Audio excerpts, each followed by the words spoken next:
தற்பொழுது நம்முடன் தொலைபேசி வாயிலாக அரசியல் விமர்சகர் கலை இணைஞ்சிருக்கிறாரு. சார் வணக்கம் சார். கலை சார் வணக்கம். ரொம்ப துயரமான ஒரு செய்தி காலையிலேருந்து நம்ம பார்த்துட்டு இருக்கிறோம். விஜயகாந்த் அவர்கள் காலமாயிட்டார் அப்படின்ற ஒரு விஷயம். இப்போ இது அரசியல் துறையை பொறுத்த வரைக்கும் நான் கேட்குறேன், இது இவ்வளோ பெரிய ஒரு வெற்றிடம். நிச்சயமா அவரை இழப்பை யாராலும் ஈடு செய்ய முடியாதுன்னு சொல்லி பிரதமர் மோடி அவர்கள் சரியாகவே குறிப்பிட்டிருக்காரு இரங்கல் செய்தியில. விஜயகாந்த் அவர்கள் எல்லாரும் சொல்ற ஒரே விஷயம், ஒரு நல்ல மனிதர் என்பது. அவரால் பயனடைந்தவர்கள் ஏராளமா இருக்கிறாங்க. யாருக்கு உதவி செஞ்சிருக்கிறார். ஒரு சின்ன எம்ஜிஆர், கருப்பு எம்ஜிஆரா தான் அவரு நிச்சயமா வாழ்க்கையிலையும் அப்படிதான் இருந்திருக்காரு. திரையுலகத்துல அவருக்கு ஏராளமான மதிப்பு, மரியாதை. அந்த நடிகர் சங்கம் கடனில் மூழ்கி தத்தெழுத்தி கொண்டிருந்த நேரத்துல அவர் அதனுடைய தலைவரா அது கடன்ல இருந்து மீட்டு அவர் அதை சிறப்பா ஒரு நிலைக்கு கொண்டு வந்தார் என்பது முக்கியமான விஷயம். பல நடிகர்களுக்கும் அது பயன்படக்கூடிய ஒரு அமைப்பாக அதை மாற்றி அமைத்தார். முன்னாள் நடிகர்கள் கூட உதவக்கூடிய ஒரு அமைப்பாக அதை மாற்றி அமைத்தார். எம்ஜிஆருக்கு பிறகு திரையுலகத்திலும் அரசியலிலும் ஓரளவுக்கு எம்ஜிஆர் அளவுக்கு இல்லைனாலும் அடுத்த கட்டமாக 2 துறைகளிலும் புகழ்பெற்று விளங்கியவர் அவரு விஜயகாந்த். விஜயகாந்துக்கு எனக்கும் பர்சனலா நெருக்கம் இருக்குது. அவர் என்னுடைய மதுரை மாவட்டத்தை சார்ந்தவர். எங்க ஊருக்கு பக்கத்தில் இருக்கக்கூடிய திருமங்கலத்துல பிறந்தவர். அதோட அவருடைய தாயார் இறந்த பிறகு அவங்க தந்தை 2வது ஒரு திருமணம் செய்து கொண்டார்.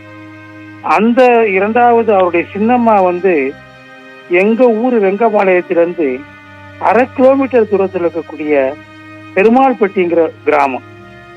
2 ஊருக்கு இடையில 1/2 கிலோமீட்டர் தான். அங்கே அவங்க மாமா இருந்தார், தாய் மாமா கண்ணன் சொல்லி பேர். அங்க அடிக்கடி விஜயகாந்த் வருவார். இருக்கும்போது என்னுடைய சம வயது உள்ளவர் தான். நாங்க அவங்க ஊருக்கும் எங்க ஊருக்கு இடையில ஒரு கிரவுண்ட் இருந்துச்சு. அதுல நாங்க ஃபுட்பால் மேட்ச் எல்லாம் ஆடுவோம். அவரும் நான் கூட ஆடி இருக்கிறோம். விஜய் அவரை நான் கூப்பிடுவேன். அவர் ரவின்னு என் சொந்த ஊர்ல இருக்க பேரை வச்சு கூப்பிடுவாரு. அந்த அளவுக்கு ஒரு தடவை தொடர்புகள்லாம் இருந்துச்சு சின்ன வயசுல. அப்பப்போ பாத்துக்கிற மாதிரி இருந்துச்சு. இன்னொன்னு எங்க ஊரை தாண்டி நடந்துதான், குன்னதூருங்கிற ஊர்ல இறங்கி பஸ்ல எங்க ஊரை தாண்டி நடந்துதான் அவர் ஊருக்கு போவார். அப்பெல்லாம் நான் சின்ன வயசுல அடிக்கடி சந்திச்சிருக்கோம், பேசியிருக்கோம். அதை விட ஒரு தடவை நான் ரயில்வேல ஸ்டேஷன் மாஸ்டர் வந்த பிறகு வைகை எக்ஸ்பிரஸ் வண்டியில ஏசியில நான் பயணம் செய்யும் போது அவர் அதே வண்டியில வந்திருந்தாரு. அடையாளம் கண்டுச்சு என்னை பார்த்து பேசினாரு. அதுக்கடுத்து அவரோட ஒரு பெரிய கும்பல் சிறு பசங்க, அவருடைய அப்பா வயசு இளம் வயது தான், அவருடைய ஃப்ரெண்ட்ஸ் ரொம்ப பேர் வந்திருந்தாங்க. அவங்களோட அவர் ரொம்ப அந்யோன்யமா இருந்தார். அது ஒரு 7-8 பேர் 10 பேர் இருப்பாங்க. அந்த பெட்டிக்கு வெளியே போய் அந்த அங்க இருக்கக்கூடிய ஏசி இல்லாத பகுதியில கூட அந்த காரிடார்ல அவங்களோட நின்று ரொம்ப நேரம் பேசிக்கிட்டு இருப்பாரு. அவர் அது மாதிரி ஒரு எல்லோருடையும் சகஜமாக பழகக்கூடிய ஒரு ஆளுங்கிறது அன்னைக்குதான் நான் பார்த்தேன். ஏற்றத்தாழ்வு மேல கீழே பார்க்காம சமமா பழகக்கூடிய ஒருத்தர் சொல்லி அன்னைக்கு நான் பார்த்தேன். 20 வயதுல பார்த்ததுக்கு பின்னாடி அன்னைக்கு தான் நான் அவரை பார்த்தேன். அதுக்கு பின்னாடி அவரு ரொம்ப பெரிய ஆளானாரு. சில ஒரு வருடத்துல கிட்டத்தட்ட 20-30 படங்கள் நடிக்கக்கூடிய அளவுக்கு ஒரு சாதனையாளராக இருந்தாரு. சினிமா துறையில அவர் தயாரிப்பாளராகவும் இருந்தாரு. தன் படத்தை தயாரித்தவர்கள்கிட்ட அவர் ரொம்ப கரிசனத்தோட நடந்துக்கிட்டாருன்னு சொல்லுவாங்க. படத்துல அவருடைய சம்பளத்தை ரொம்ப வற்புறுத்தி எல்லாம் கேட்க மாட்டாரு, கொடுக்கறத வாங்கிட்டு போவாரு. எம்ஜிஆர் வீட்டுக்கு போனா எப்படி எந்நேரம் சாப்பாடு கிடைக்குமோ அதே மாதிரி அவருடைய அலுவலகத்துக்கும் வீட்டுக்கும் போறவங்களுக்கு அப்ப அலுவலகத்து தான் அந்த கோயம்பேடு அலுவலகம். அப்ப திருமண மண்டபம் அங்க இருந்துச்சு, ஏசி மண்டபம். அந்த மண்டபம் தான் அந்த இது வரும்போது மேல் பிரிட்ஜ் வரும்போது அது இடிக்கப்பட்டது. அதுக்கு கொஞ்சம் அதுக்கான நஷ்டஈடையும் வாங்கினாரு, போராடி வாங்கினாரு. அதை மாற்றுப்பாதை அவர் எவ்வளவு சொல்லி பார்த்தாரு. அதை அரசாங்கத்தால் செய்ய முடியல அன்னைக்கு இருந்த திமுக அரசாங்கத்துல. அந்த கலைஞர் அவர்களுக்கு அன்று முதல்வராக இருந்தவருக்கு பொன்விழா நடத்தினார். அது மிக சிறப்பா நடத்தினார். அவர் எந்த ஒரு விஷயத்தை எடுத்து நடத்தினாலும் அவர் மாதிரி சிறப்பா யாரும் நடத்த முடியாது. அதே மாதிரி சிவாஜி கணேசன் அவர்கள் இறந்த போது எல்லாரையும் திரட்டி, திரையுலக பிரமுகர்களையும் ரசிகர்களையும் திரட்டி அந்த இறுதி ஊர்வலத்தை மிக சிறப்பாக நடத்தியதுல விஜயகாந்தினுடைய பங்கு இருக்கிறதா எல்லாரும் சொல்றாங்க. அவர் ஒரு சின்ன எம்ஜிஆர், கருப்பு எம்ஜிஆர்னு அவரை சொன்னது சரிதான். இன்னொன்று, தமிழக அரசியல்ல கலைஞரும் 2 பெரிய தூண்கள், கலைஞரும் ஜெயலலிதா அம்மாவும் அன்றைக்கு மிக செல்வாக்கோடு இருந்த அந்த அதிமுக திமுக கட்சிகளுக்கு இடையில அன்னைக்கு நினைச்சு கூட பார்க்க முடியாது. 3வது ஒரு அணியை உருவாக்கி, 3வது கட்சியாக, அணி கூட இல்லை, அவர் தனியா நின்று 3வது ஒரு அணியை உருவாக்க அவரால் முடிஞ்சது. முதல்ல 8%, பிறகு 11% வரைக்கும் போனார். ஜெயலலிதா அம்மா 2011 அவரோட கூட்டணி சேர்ந்ததுனாலதான் திமுக எதிர்கட்சி அந்தஸ்தை கூட இழக்கிற அளவுக்கு கடுமையான தோல்வியை சந்திச்சாங்க. அவர் எதிர்கட்சி தலைவரானார். அந்த கூட்டணி மூலமாக அவர் எதிர்கட்சி தலைவரானார். அதற்கு பின்னால அவரு இந்த எதிர்கட்சி தலைவரை காப்பாற்றிக்கிறனும், அரசியல்ல நம்ம ஆட்கள் நானும் சம்பாதிக்கணும், நம்ம ஆளுங்கட்சியோட ஒட்டி உறவோட போகணும்னு சொல்லி நினைக்கல. அவர் ஆளுங்கட்சியை விமர்சிச்சாரு, கடுமையா ஆளுங்கட்சியோட சட்டமன்றத்திலேயே போராட்டம் நடத்தினாரு, அமைச்சர்களோட நேர் எதிராக நின்று போராடினாரு.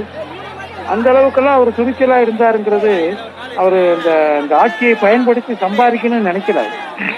அவர் அந்த சம்பாதிக்கிற நோக்கம் அவருக்கு. அவரு தான் சொல்றாரு, காசு என்னடா காசு. அவர் பேசின பேச்சு அடிக்கடி இப்போ ஒளிபரப்பாயிட்டே இருக்குது. காசு என்னடா காசு, கோடி கோடியை சம்பாதிச்சு சாகும்போது எடுத்துட்டா போறேன், விட்டுட்டு தானே போகணும், ஒரு அளவுக்கு தான் சம்பாதிக்கணும்னு சொல்லி அதுல ஒரு ஹோட்டல் கூட வச்சிருந்தாருங்க. அவரு அந்த ஹோட்டல்ல இங்க அதுல கமலா தியேட்டர் பக்கத்துல சொல்லுவாங்க. அந்த ஹோட்டல்ல நான் ஒரு தடவை அந்த பக்கமா போகும்போது காட்டியிருக்கிறாங்க. ஒரு சமயத்துக்கு அங்க உட்காருவாருங்க, கல்லால மேற்கொள்வாரு. அங்க ரொம்ப பேருக்கு உதவி செய்வார். வரவங்க அந்த ஹோட்டல் வரவங்க பசி இருக்குது சாப்பிட்டு போட்டுருவாரு, காசு வாங்காம.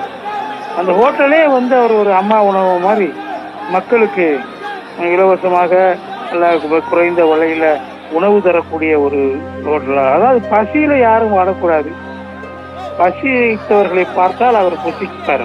அவங்களுக்கு புசிக்க வைத்து பிறகுதான் புசிப்பாரு. அதே மாதிரி எம்ஜிஆர் மாதிரியே சினிமா ஸ்டுடியோல இல்லாட்டி வெளியில படப்பிடிப்பு நடக்கும்போது அந்த கீழிருந்து மேல வரைக்கும், லைட் பாயில இருந்து அவர் வரைக்கும் இருக்கக்கூடிய எல்லா கலைஞர்களுக்கும் பணியாளர்களுக்கும் ஒரே மாதிரியான உணவு தான் சப்ளை செய்யணும், கொடுக்கணுங்கிறதுல அவர் உறுதியா இருந்தார். தொடர்ச்சியா அதை அவர் உறுதிப்படுத்துவாராம். அவரு நடிக்கிற படங்கள்ல கலந்து கொள்ளக்கூடிய அத்தனை பேருக்கும் ஒரே மாதிரி உணவு தான், அவருக்கு என்ன உணவு அதே தான் எல்லாருக்கும் தரப்படும் அப்படிங்கிறத அவர் உறுதிப்படுத்துவாராம். அதனால அவர் எம்ஜிஆர் மாதிரியே பல விஷயங்கள் எம்ஜிஆர் மாதிரியே அவர் இருந்திருக்காரு. எல்லாத்தையும் விட ஈழத்தமிழர்களுடைய பிரச்சனைகள்ல அவர் ரொம்ப ஆர்வம் காட்டினார். எல்டிடி பிரபாகர், கேப்டன் பிரபாகர்ங்கிற படத்துல நடிச்சு அது பயங்கர சக்சஸ் ஆகி அதுக்கு பின்னாடி அவர் கேப்டனுங்கிறதே அவரு விஜயகாந்த் யாரும் சொல்றது இல்லை, கேப்டன் அவர் சொல்ல ஆரம்பிச்சிருந்தார். அந்த அளவுக்கு அந்த படம் அவருக்கு பெயர் வாங்கி கொடுத்தது. அவரு கேப்டன் பிரபாகரன், எல்டிடி பிரபா தலைவர், தேசிய தலைவர் பிரபாகரனுடைய பேரையே அந்த படத்துக்கே துணிச்சலா வச்சவர். அந்த பிரபாகரன் இயக்கத்தோட தன்னை புலிகளோடு தன்னை ஐக்கியப்படுத்திக் கொள்வதனால வரக்கூடிய விளைவுகளை பற்றி அவர் கவலைப்படலை. பலரும் அது கவலைப்பட்டாங்க. எம்ஜிஆருக்கு அடுத்து அதே மாதிரி எம்ஜிஆரும் பிரபாகரனோட நெருக்கமா இருந்தாரு. ராஜபக்சேவே ஒரு கட்டத்துல, ராஜபக்சே அன்னைக்கு இருந்த ஜெயவர்தனாவே என்ன சொன்னார்னா, LTTE is nothing but MGR ஆர்மினர், பிரைவேட் ஆர்மினர், எம்ஜிஆர் சொந்த ராணுவம் தான் எல்டிடின்னு சொன்னாரு. அதே மாதிரி இவரும் பிரபாகரனோடையும் அந்த இயக்கத்தோடையும் தண்ணீரத்துக்கான போராட்டத்தில் தன்னை இணைத்துக் கொண்டார். அது உண்மையிலேயே அது ஒரு துணிச்சலான ஒரு ஆள் தான் சொல்றாங்க. ரொம்ப துணிச்சலான ஆள், யாருக்கும் எதுக்கும் பயப்படுறது இல்லை. ஆனா என்னாச்சு, அவர் உடல்நிலை மிக மோசமா பாதிக்கப்பட்டு கடந்த 4-5 ஆண்டுகள்ல அவர் தன் பேசக்கூடிய அந்த கெப்பாசிட்டியை கூட இழந்துட்டு இருந்தாரு. அப்ப கூட அந்த கட்சி கூட்டங்கள்ல சமீபத்துல பொதுக்குழு கூட்டத்துல கலந்துக்கிட்டாரு. மனைவியை பொதுச் செயலர் ஆக்கினாரு. அதெல்லாம் கூட அவரு அந்த குடும்பம் சார்ந்த அரசியலாக இருந்தா கூட எல்லாரும் அவரை அவருக்கு பிரிந்து போனவங்க கூட இப்ப அழுகுறாங்க. அவர்கிட்ட ஏன் பிரிந்து போனோம்னு சொல்லிட்டு ரொம்ப கதறாங்க, அழுகுறாங்க. அந்த அளவுக்கு ஒரு பிரம்மாண்டமான மனிதர் தான் அவர். அதனால அவருக்கு நான் என்னுடைய அஞ்சலியை செலுத்திக்கிறேன். என்னுடைய மனம் சார்ந்த ஆழ்ந்த மனதோட நான் அவருக்கு அஞ்சலி செலுத்துறேன். எனக்கு பெர்சனலா சின்ன வயசுல தெரிஞ்சவருங்கிற அந்த உணர்வோட நான் அவரை பார்க்கிறேன். நிச்சயமா அவரை நாம இழந்திருக்கிறோம். அதுக்காக நம்ம வருந்தோம். அவருக்கு அஞ்சலி செலுத்துகிறேன். நன்றி, வணக்கம். உங்களுடைய கருத்துக்களையும் இரங்கலையும் பதிவு செஞ்சதுக்கு நன்றி கலை சார்.